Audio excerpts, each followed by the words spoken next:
Hi and welcome to part 6 of Let's Play Kirby Superstar. So Jack's just on the Great Cave Offensive at the moment. We've Lots of treasures to get. Got about a third of the treasures now. It's a big old game. Big old game. So this is the underwater cave, and oh no, my helper's just been demolished, and I didn't bother to get my new ability. Oh no, shit! We've done that game. This is Donkey Kong. Oh man. So, hang on. When do I fight Marks? Is that now? Well, whenever you stop being a socialist, Jack. That was a long, long fall. A long way to fall underwater. Right, do you think if you were like, say, Galactus. or bigger than a planet, right? Okay, if I was bigger than a planet. Do you think it's possible to fall? Or have any concept of up? I don't know. If you're bigger than all the planets. Yeah, alright. You're bigger than the biggest star. Okay, then no. I do feel, however, that you would need quite a big dinner table. And I like the idea of being the second biggest thing in existence, second only to your own dinner table. I'm just thinking, like, how much resources, like, how many planets worth of, like, iron and steel do you need to make your own Galactus fork? Well, I hope your fork's not made out of iron, Jack. You're a Viking. Like, I'm friggin' Galactus. I can eat whatever I want. I could have my spoons made out of cadmium for all I care. Like, I'm bigger than a planet. Like, I can deal with this stuff. it's finding the bloody cadmium, though, isn't it? Oh god, it's like trying to find a needle in a space stack. Anyway, like, oh, this is a bit of a get out. Get some extra life. Donkey's bulbous head rammed into a balloon, and then do we get? Oh, we get. Oh, this makes the rest of the level quite straightforward. Because another good thing about the swordfish is that he has really good, like, vertical and lateral sort of control, and he can boost. So, like, kind of like the frog suit in Mario. Yeah. It evens out your controls a bit. Just eats up these water levels. Like, there's no way that Croctopus is catching up with anybody. I remember this bit. You don't want to be swimming through that. No. Especially if you're just at the end of the level like that. And considering that we still haven't got to the save point in this world, like, you don't want to be dying a lot in these levels because you will have taken quite a beat down. But this is Squawks. It's his big debut. In many ways the worst companion, but in many ways the most useful. I freaking hate that. That flash. It's enough to give you a seizure, isn't it? Oh, mate. I can't actually watch it properly. I might just, every time you do it, edit in... a picture of Saddam Hussein's face. Yeah. I was going to say a jellyfish with a smile, but I like yours better. I'll combine the two. A jellyfish that looks like Saddam Hussein.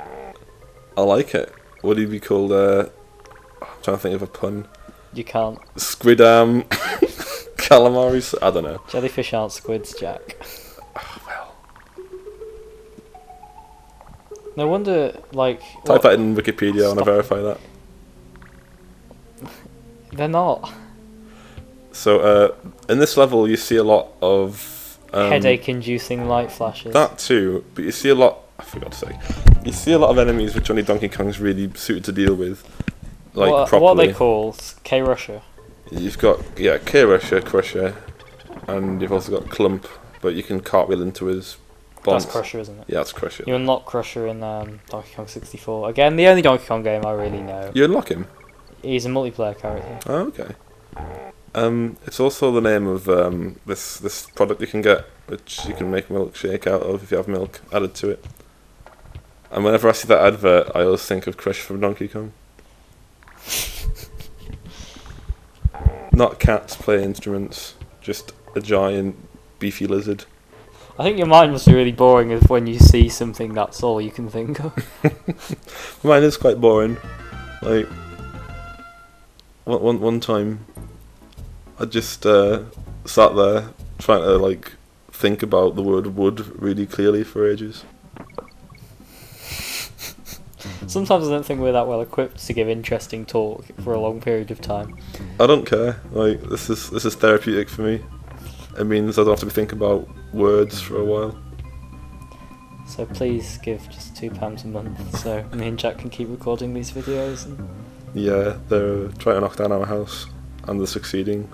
we don't even live in the same house. That's This because- is my house. Well, it's your part of the house. No, the whole house is mine. No, our houses used to be connected, but now there's like a bus ride between them. That's how much damage has been caused. I'm gonna let listeners decide who they think's lying, but Answers on a postcard, it's the usual address. which is Jack and Ben's house. You're an idiot. Come on, that was not bad. That was alright. The camera can't seem to make its mind up. Do you do the roll underneath? That looks like one of the few times that'd be the easier option there. Yeah, but I feel like you could do that, but that'd be also a good way to hit the foot of a jumping Kremling. Possibly. Oh. Oh. Now, there's a lot of almost didn't make it tire jumps in this level. The timing seems really tough on them. It's Although like, that's the G, so it must be near the end. yeah, it's just like literally like you'll find that it doesn't even make sense how I make some of the jumps just because of how slight it is when I catch the tire on the way back down. Well, it needs to have that margin of error, doesn't it? But oh, you can't lose, Jack. I can't remember if I do this properly or not. I think I do this one right. Yeah, we go. And Boom.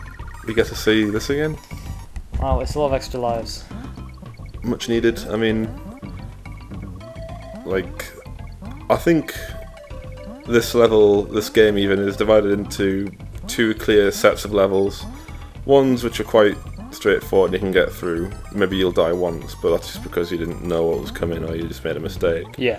And what I'd call like life shavers, where like you just spend a long time and many lives just trying to get past like one bit of one level. Yeah. And you're glad the level's over when you get through it. You're like, oh yes! You know, like I find something quite sick about this sort of animal thing, in the sense that most of these animals spend most of their time in wooden boxes, and crawling around in a dank cave is a bonus for them. Frogs like dank caves. True. And boxes. Unless you unlock, well, I don't know, maybe. Well, I think originally Rare were just gonna all the characters were just gonna be tortoises from Blue Peter, but they realised that didn't really add to gameplay. It was more of a hindrance, just being a slow-moving animal that can't jump and has no defences. Reminds me of a game I played which was just called like Snail or something, and the whole thing was just getting across the level extremely slowly and then doing the same thing many times. Now, I forgot for a little while the strategy for this boss, so You have to jump on it, Jack. No. You see, after you hit it, there's a few. It's invincible for a while. Like it'll do these jumps for a while, and if you hit it, you just bounce off him, which gives him ample time to hit you. And it's basically a sort of a hard version of the first boss. I don't know if you remember. The first boss was also a gopher. Yeah, I remember. They recycle a couple of bosses in this game. These naughty and really naughty, as this one's called. And they've also got the two vultures, which they use twice as well. Yeah. Have we had the drum boss yet? No, that's the boss of Krem Croc Industries, which I think is the next world. And I have recorded that, so we'll get to see him. Like, do you think, like, when I lose one of the guys in these boss runs, say if I get hit now and I lose Diddy, Yeah. and he runs off the screen, do you think he just goes to like eat loads of bananas? He just goes to have a bit of a cry, I think. Oh, come on. I do apologise, like, this is most unprofessional. I should have practiced this first, but I felt I was at the end, see like where we are in the video, I felt like I was at the end of a pretty good run. I didn't want to do it all again just for the sake of making this look good. I'm not that vain. I bet you think this game's about you, don't you? don't you? I'll be honest, I don't think this game's about me. I don't know why I put the emphasis on this. Which game is about you? Tomb Raider 2. Are you Lara Croft? No. Who are you? The Tomb. Is this some sort of fantasy you have where Lara Croft raids your tomb? No. Or do you just think that you're I just think I've got a lot of treasure in me. That's what I was about to say. And a lot of dead animals. I once played Tomb Raider, and I thought, oh, this isn't so bad. And I shot a tiger and it fell in the water, and the water turned into blood. I didn't want to swim through the blood water, so I didn't play the game anymore. See you next time.